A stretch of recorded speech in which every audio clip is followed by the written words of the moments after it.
On behalf of Expert Village, this is Bill Feldman from New York City, the boxing chef, on stovetop grilling techniques.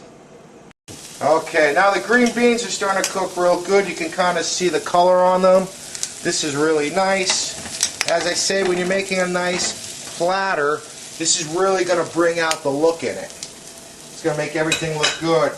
Now, what I'm going to do is I'm going to get another napkin here because we're going to put these vegetables in that. What I do is I fold it twice and then I fold it over once again.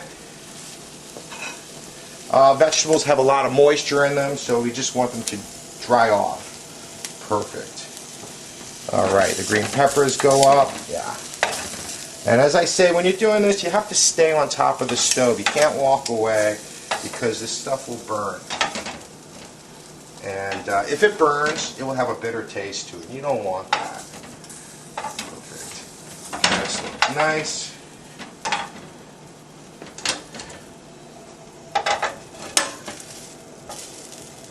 And I very much recommend when you do this, use a pair of tongs. This way your hand won't get so hot and you can pick everything up and take it out.